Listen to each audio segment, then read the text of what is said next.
Welcome to my session on phonemic awareness and phonics for K1. This is a Foundations of Reading course.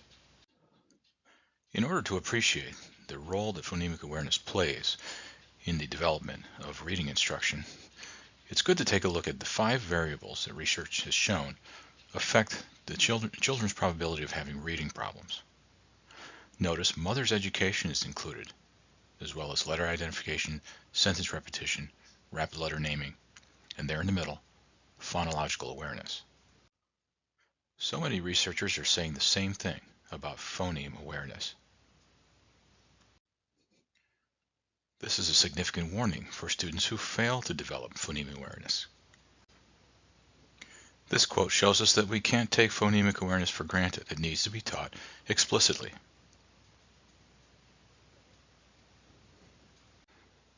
So just what is phonemic awareness? Is it phonological awareness? Well, no. It's phonemic awareness. It's different from phonological awareness and different from phonics. Phonological awareness includes the continuum of sound skills, beginning with rhyme and alliteration, progressing to sentence segmentation, syllable blending and segmenting, onset rhyme blending and segmenting, and then the most sophisticated task and skill, phoneme segmenting and blending.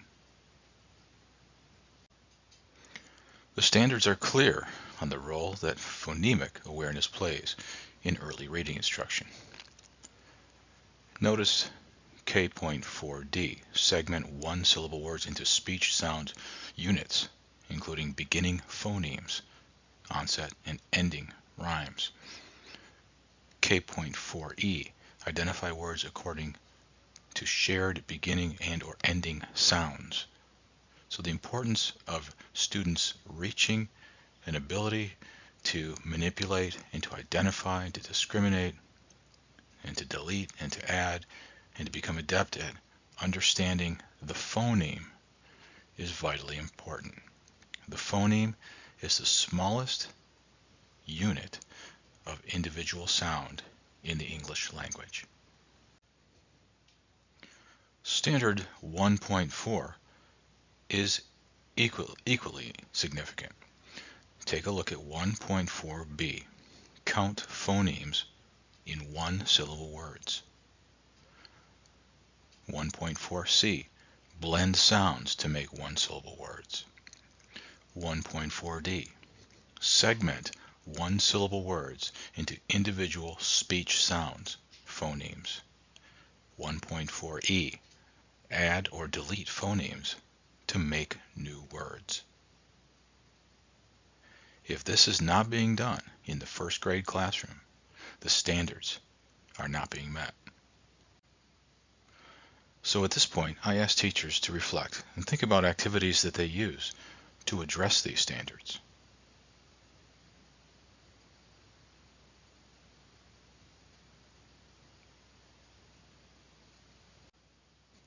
On this slide, I discuss a situation within the Journeys manual that's not very clear at all. Under the Daily Phonemic Awareness section for this Grade 1 section of the manual, we read a script that the teacher is supposed to recite. It says, we're going to change a sound in the middle of a word to make a new word. For example, change the a in hat to I. Hit. Great. Now let's change the I to ah. What word do we get? Hot. Let's keep going. Clearly, that is not a progression that a student would understand. A better way to do it would simply be to have a routine where the student is asked to repeat a word that the teacher says. For example, in the middle column, a teacher would say to the students, say the word bat. And the students repeat bat. Now say it again, but instead of a, say a. And the result would be bet. The next word. Okay, students, say the word beat. They say beat. Say it again, but this time instead of e, say oo. and the result would be boot. Getting into a routine where the teacher says the word, expects the student to repeat the word, and then to substitute a phoneme is an effective routine for phoneme substitution. Now, of course, you can do that with phoneme deletion. For example, say the word bat, and the students say bat. This time, say it again, but this time don't say b, and the students would say at. So the student's ability to manipulate phonemes is very, very important in their later progression in learning how to read. And I pointed out that the manual is not quite clear, but part of the training that I conducted was to help teachers get into an effective routine with students, regardless of the direction the manual takes them. Now, it may not always be easy to start at the phoneme level with students. Therefore, recalling the stair-step image from rhyme and syllable awareness up to the phoneme level, we may want to start with the syllable level. Here are a couple syllable tasks that are helpful. Students can do syllable segmentation, say the word fantastic. How many syllables or word parts do we hear? We often hear and see teachers helping students clap out syllables. This is one activity. Another activity would be syllable deletion. Say rabbit. Now say it again, but don't say ra. Students would say bit. Clearly, bit has 3 phonemes, b, it, and t, but we're not asking them at this point to isolate and identify those. We're just asking them to delete the syllable and tell us what's left. Similar tasks that aren't quite phoneme tasks are onset rhyme tasks. For example, spoken rhyme recognition. Do these words rhyme? Cat, bat. Students would say yes. Rhyme oddity task. Which word does not belong? Cat, hat, fish. Students would say fish. Spoken rhyme production. Tell me a word that rhymes or sounds like fish. They'd say a word like dish or wish. Onset rhyme blending. What word is this? Ish. Students would say fish. Now keep in mind those previous activities were all a part of phonological awareness and are very helpful, but they still did not get to the phoneme level. We can't be fooled. If a manual or a set of directions is telling us that something is phonemic awareness, it needs to absolutely get to the essential single unit of sound, the phoneme. Oftentimes there's confusion between phoneme awareness and phonological awareness. And this is where I intend to make it clear with teachers. So in these phonemic awareness tasks, phoneme deletion, for example, say stick. Now say it again, but don't say s. Of course, the result would be tick. Phoneme segmentation. Tell me the sounds in the word bus. A student would say b, s. Phoneme reversal. Say back. Now say it backwards. Cab.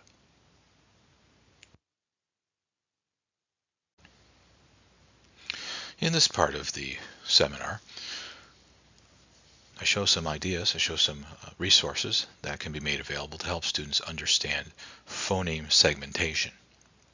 This one, including lights that turn on and off with a finger press, can help students as they move from left to right. So in an example like this, you can take a word with 4 phonemes, like shift, sh, I, f, t. As the student segments each phoneme, he or she would press one of the lights from left to right.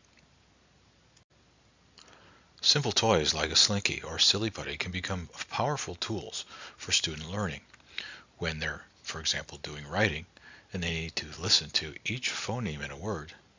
They can stretch out the word. S, a, k, sack.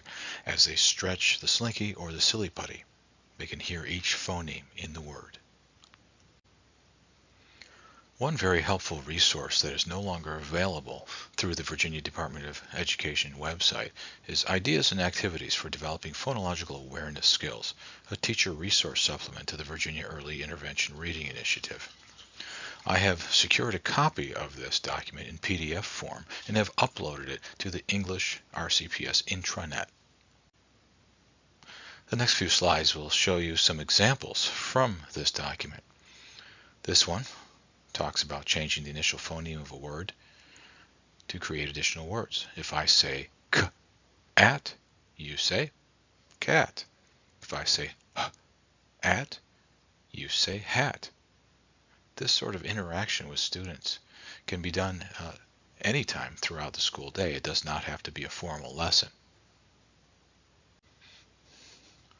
This script, sung in the tune to a song, can help teachers and students become more aware of phonemes. For example, at the end of this song, talking about a bear who went over the mountain to see what he could see, the bear could see a h, ow, s, and the students blend that to form the word house. And this activity, sure to bring delight, is talk like a robot. I am a robot. Can you help me? Can you tell me? Who do I see? I see D, and the students say Dan. I highlight one additional phonemic awareness resource from the University of Texas. This booklet compiles a number of effective lessons in phonemic awareness, including doing the phoneme shuffle, M&M phonemes, as well as it includes a bibliography of decodable books. This slide talks about a free resource available on the internet for teachers to obtain in order to help their students count phonemes. Now, although there are only 26 alphabet letters, those letters represent, in various combinations, 44 phonemes. Therefore, it's important that teachers and students know all 44 phonemes of the English language. This document specifically lists all 44 phonemes and their spellings. This is available on the RCPS intranet. When teachers are looking for more information in terms of the level of their students with regard to phonemic awareness, assessments like Bruce's word analysis test can help. This assesses the student's ability to delete or omit phonemes. Another resource, the Yop-Singer test of phoneme segmentation, measures the student's ability to segment a word into phonemes. So when the word dog is given, the student would have to produce D, A, G. At this point, I ask teachers to reflect and think about the activities presented so far and think about what might work well with their students. Because at kindergarten, first grade, the phonics work is so important, sometimes we often lose sight of the ultimate goal of reading. And this quote is very important.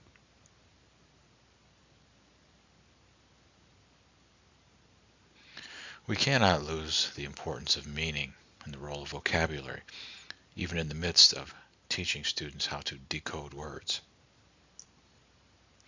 The ultimate goal of all of our reading lessons is for students to understand what they read, reading comprehension. However, if you just focus on one of the components, for example, word recognition through phonics, to the detriment of the bigger picture, you will only be able to take a student so far. This is my criticism of word study. Unless we connect word study to a sentence in context by having students write out a sentence, we are only focusing on just one aspect of word recognition. There are other sections, other things such as language comprehension and print processing that go into reading comprehension as well, and we cannot neglect that. And again, because word recognition involves phonological awareness, decoding and phonics, and sight word recognition. It's easy to spend time on these three to the neglect of verbal reasoning, vocabulary, and literacy knowledge. But we can't drop the ball in this area. We have to do both and. And of course, dealing with syntactic processing and background knowledge becomes vitally important as well. And if that weren't enough, we can't leave out students being able to effectively track the print as well as becoming fluent. So you can see clearly that although reading comprehension is made up of word recognition, language comprehension, and print processing, there's a lot behind those to keep up with. And now the completed chart shows all the components that go into creating reading comprehension for students. So you'll see what's behind phonological awareness, students' sensitivity to rhyme, alliteration in rhyme, phoneme deletion, and phoneme substitution. You can see as well what goes into vocabulary, as that it's the necessary words for understanding the text, useful words encountered over and over, as well as difficult and multiple meaning words and idioms. You can next take a look at what goes into syntactic processing. Text structure comes into play, as well as language structure. And then last, but certainly not least, all that's involved in fluency, and that is decoding, phonics skills, vocabulary of sight words, word-to-text skills, and fluency, the ability for students to be able to read smoothly, all go into fluency. So clearly, teaching reading is not for the faint of heart. There's a lot to it, and our teachers need as much support as they can get, as well as our students need as much support as they can get through their small group reading instruction. These are things which are addressed not only in the whole group, but especially in the small group guided reading sessions, where a careful teacher can be aware of all of these components and guide the student into the ultimate goal, that is, reading comprehension. One reason to not neglect phonics is research conducted by Hasbrook in 1998, where he found that successful and proficient readers rely primarily on the letters in the word rather than context or pictures to identify familiar and unfamiliar words. These successful and proficient readers process virtually every letter of a word. They use letter-sound correspondences to identify words. They have a reliable strategy for decoding words. And they read words for a sufficient number of times for words to become automatic. And so as teachers teach a text to students, it's important for them to know the types of syllables that they will encounter. This handy chart describes the closed, open, R-controlled, vowel teams, vowel silent E, and consonant LE syllable types.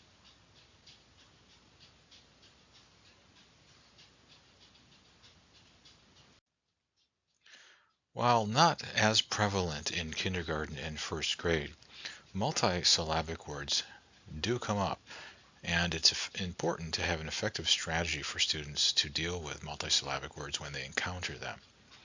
This handy chart is a flow chart describing what should be done and what questions to ask when encountering a multisyllabic word.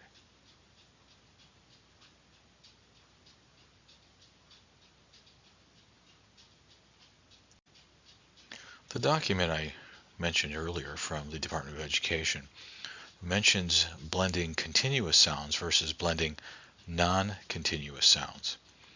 In a video I will be showing subsequently in the presentation itself, the presenter talks about these non-continuous sounds as bouncy sounds. These are caused when your mouth stops in order to produce a sound.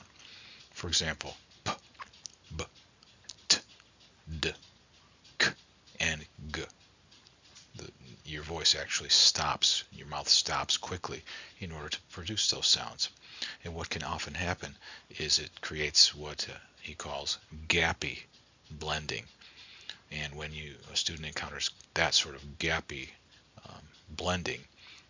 It's actually dissonant and doesn't help the student smoothly blend the word. And so he produces a suggestion in terms of how to avoid that, how to overcome that.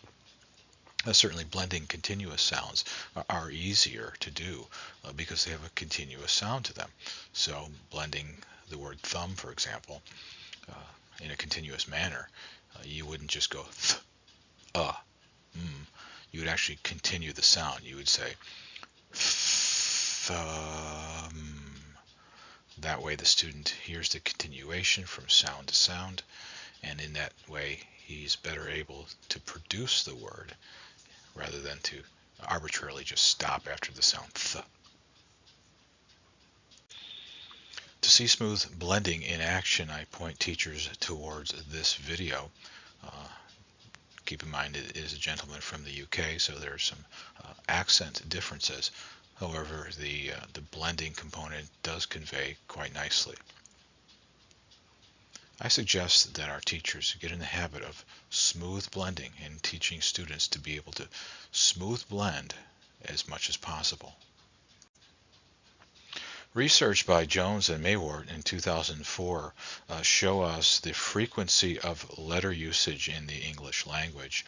And clearly you see E and T and A have the edge, and you can see whereas letters such as X, Z, J, and Q certainly occur with the tiniest amount of frequency. Now what implication does this have for instruction? Think about such traditional practices as letter of the week, for example. Is it fair to spend as much time on the letter J or Q as you would on T or A or N?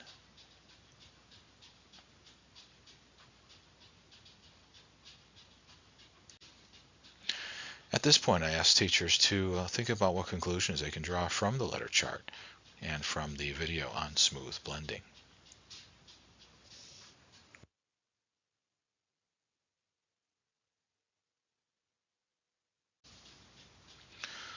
The research I'm about to share has incredible implications for our instruction on a daily basis. This study involved using manipulative letters. It was done in 9 school sites in 2 Florida school districts with 98 first grade students struggling in reading. The materials they used are listed here.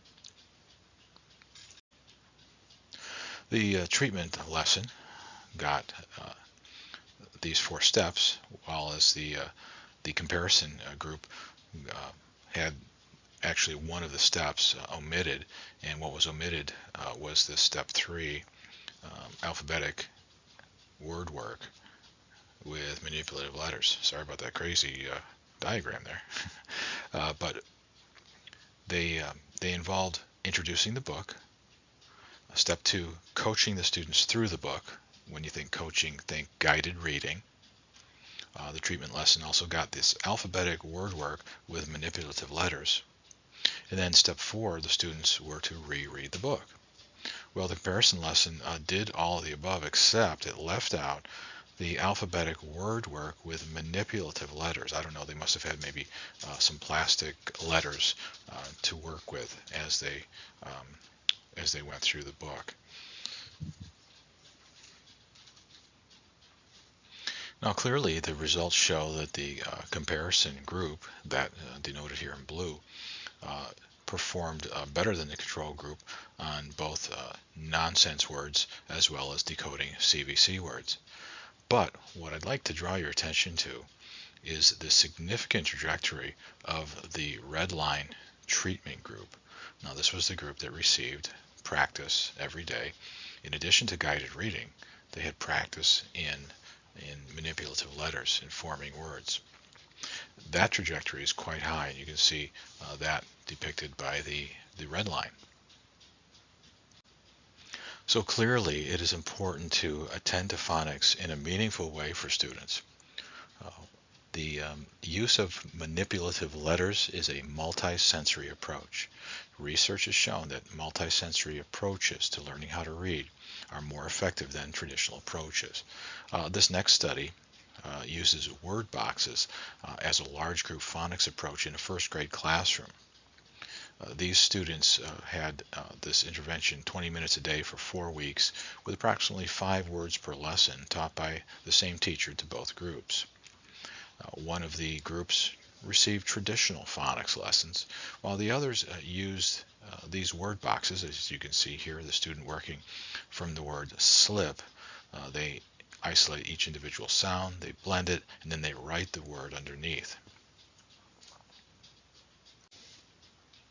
You can see in order to use the word boxes there were certain materials involved, as well as procedures, including the student would segment the sounds, he or she would letter to sound match, and then spell the word.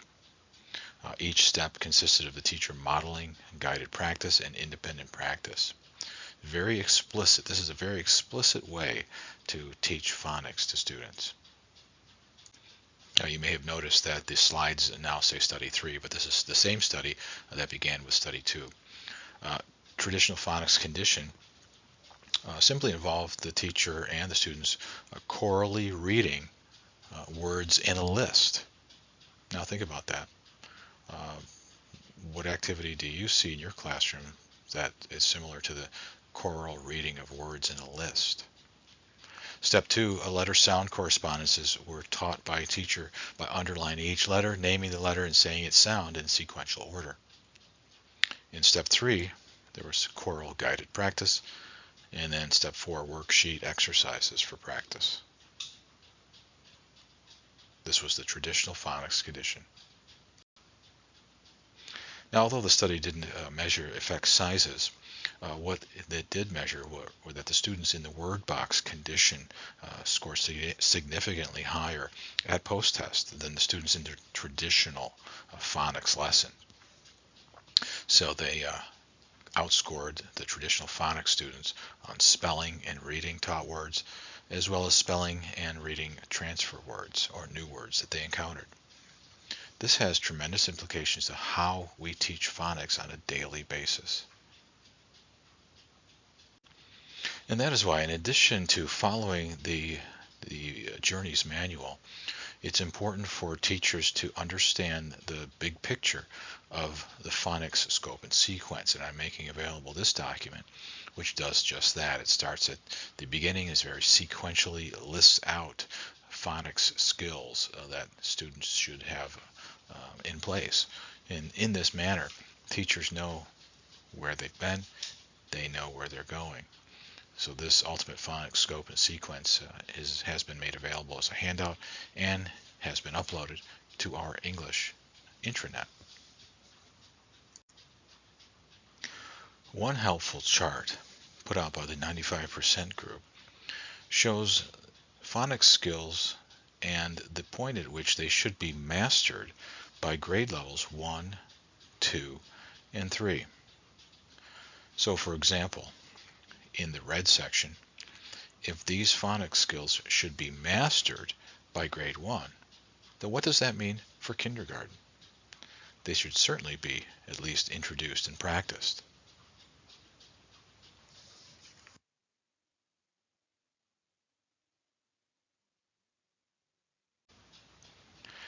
Activities such as word ladders and word families help students retain what they've learned in phonics.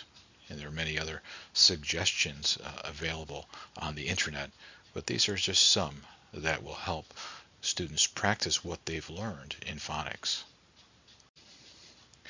Oftentimes teachers would say, well, I've taught them these skills, but they just don't remember them. How can I make these phonics skills really stick? Well, the answer is easy, and it has to do with the Virginia Standards of Learning. The writing strand at K in 1, for example, intentionally mentions the phonetic use of writing. This is one way, this is actually the best way to help phonics stick. K12B says draw pictures and or use letters and phonetically spelled words to write about experiences. K12C says use letters and beginning consonant sounds to spell phonetically words to describe pictures or write about experiences. If a kindergarten teacher is not in the habit of teaching the writing standards of learning, that teacher is not teaching the reading standards of learning.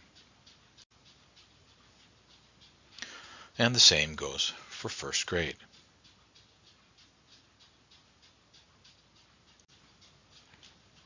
SOL 1.12 use the alphabetic code to write unknown words phonetically.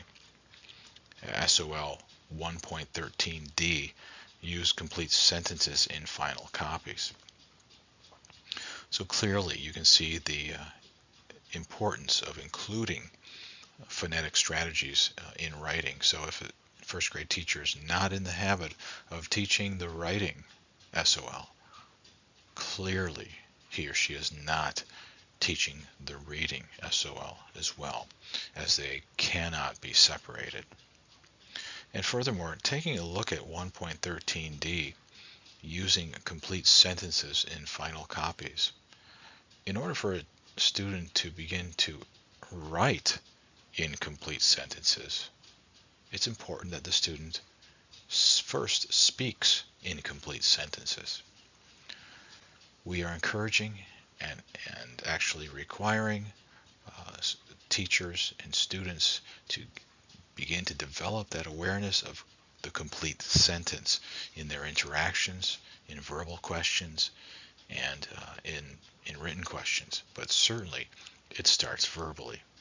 If we expect one-word answers from our students verbally, what we'll end up getting is one-word responses in writing.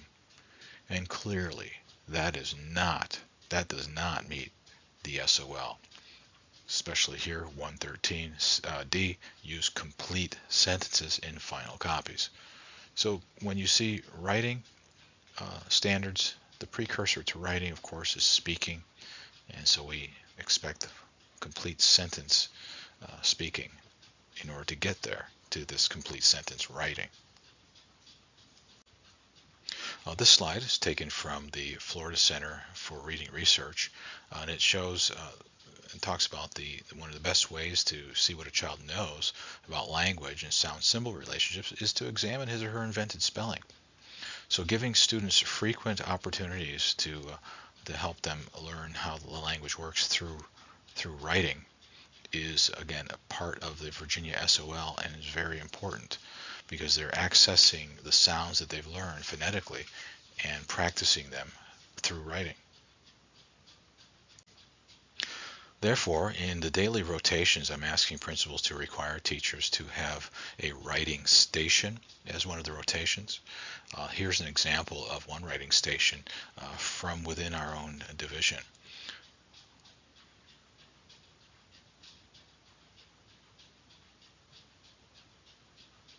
This is from first grade. Oftentimes the Journeys series provides vocabulary. Sometimes the vocabulary that the series introduces is helpful, other times not so helpful. The teacher needs to really use some discretion to decide whether the words truly are those tier 2 words that the student needs or not. In this case, the teacher was creative in allowing the students to not just cut out the words and perhaps line them up in a column, but actually had the students create sentences for each of the cutout words. And this particular activity, I thought, was helpful towards that end.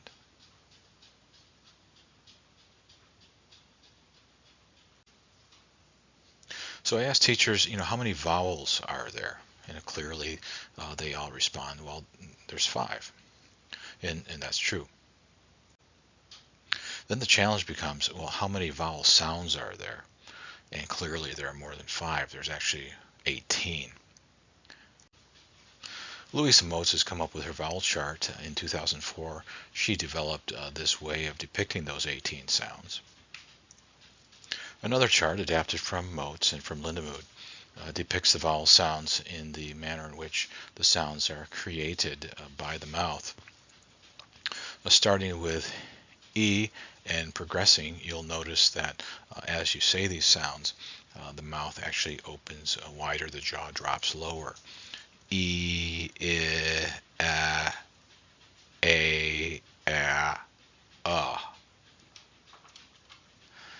Next, the mouth is more in an open position.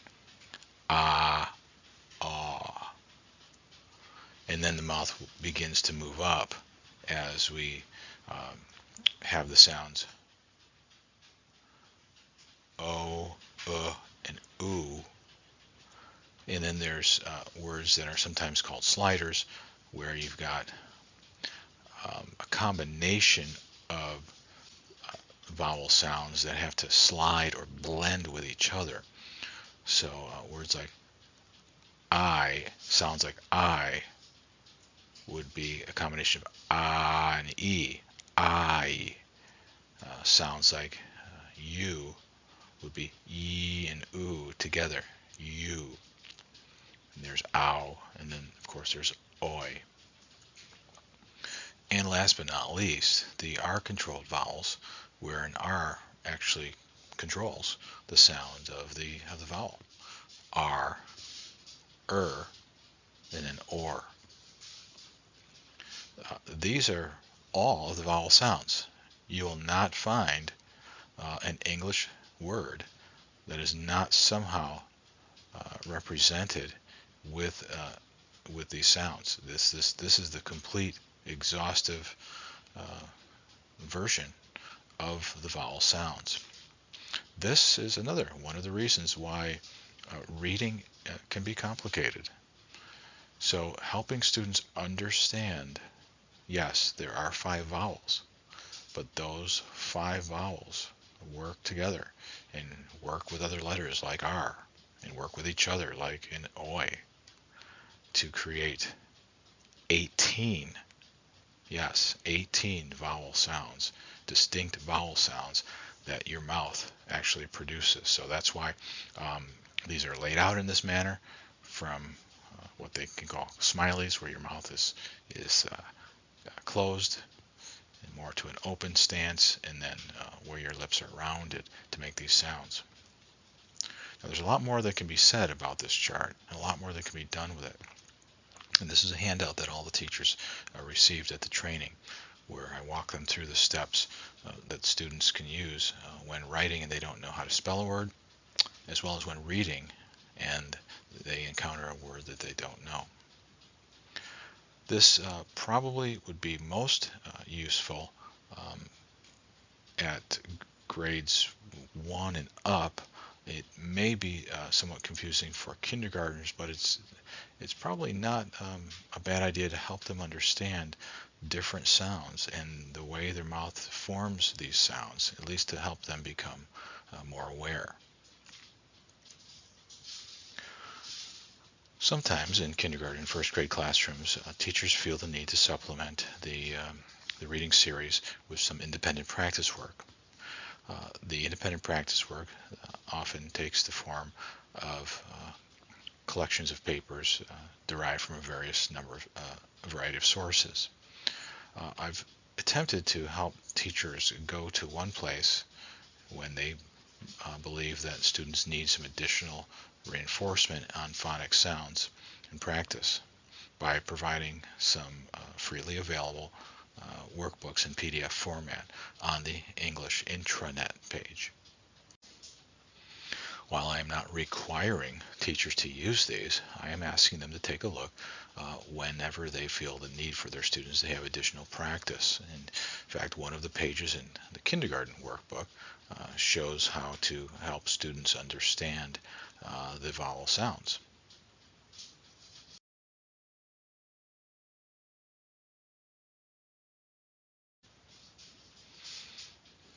Here's another example from the kindergarten workbook, where students need to discriminate and select the best choice, not only by filling in the bubble, but by writing the sentence on the line. A very important skill for first graders is understanding the relationship between a referent and the word it refers to. This page from the workbook does just that. In addition to the freely available workbook resource I mentioned, also in the same folder on the intranet are the Big Book resources. And here's some small thumbnails of what some of the Big Book pages look like.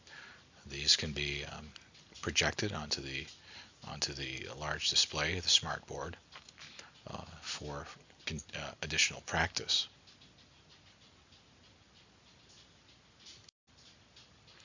At times, it's important for a teacher to understand his or her student's understanding of phonics. We're making available the quick phonics screener, again on the intranet, so that teachers can have something to go to in order to understand where a student falls in these domains listed here, from letter knowledge to CVC knowledge to R-controlled vowels to digraphs, vowel digraphs, prefixes and suffixes, and then multisyllabic words.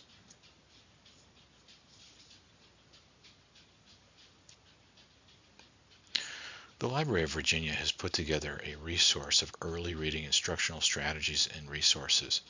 This was in combination with a presentation I conducted with the library, and the resources PDF is available on the intranet. The PDF includes not just books that promote phonemic awareness and phonics learning, but also there are a list of apps for tablets as well to practice these skills.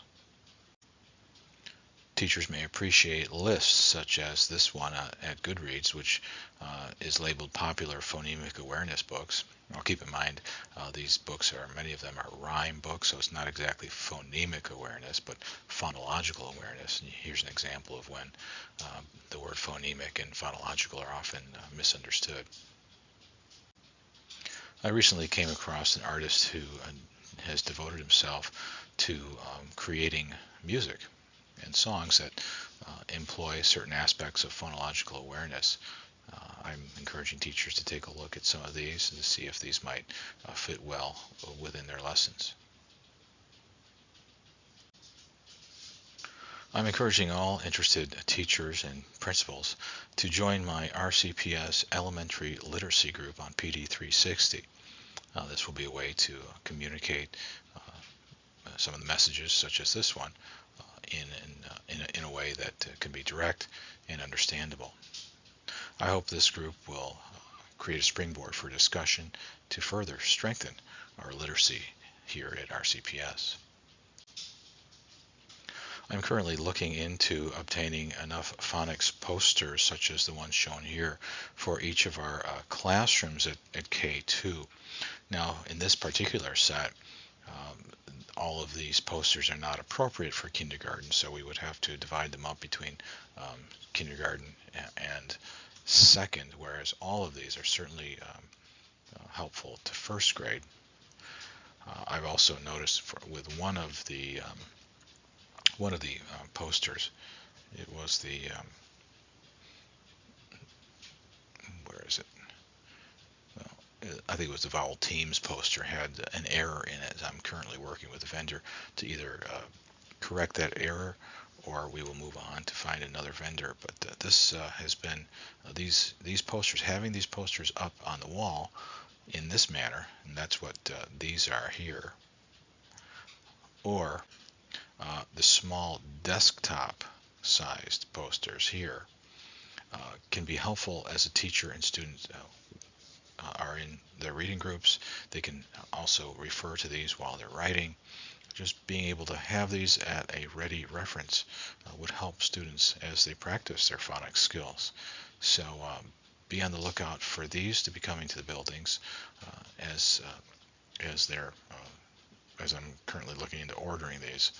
Also, one of the resources that we're making available immediately is the Quick Flip phonics guide here where it just gives teachers examples of digraphs and blends and other aspects of phonics that they can use right away in their small group lessons and in their whole group lessons. It's a handy reference to help teach these phonics skills. So as we focus on phonics, the need for students and teachers to have ready references becomes quite clear. We'll be on the lookout for these types of resources to strengthen our program. And at this point, I ask teachers to consider what are some of their top takeaways from our time together. And this is the point at which they will be actually texting their responses, and it will be collected and displayed in a word cloud actually on our display to help further and strengthen our learning together. I also point teachers to my Pinterest page, which includes additional examples of and ideas for phonics and for the other components of reading.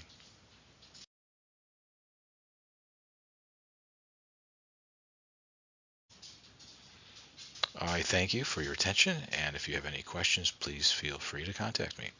Thank you and have a good day.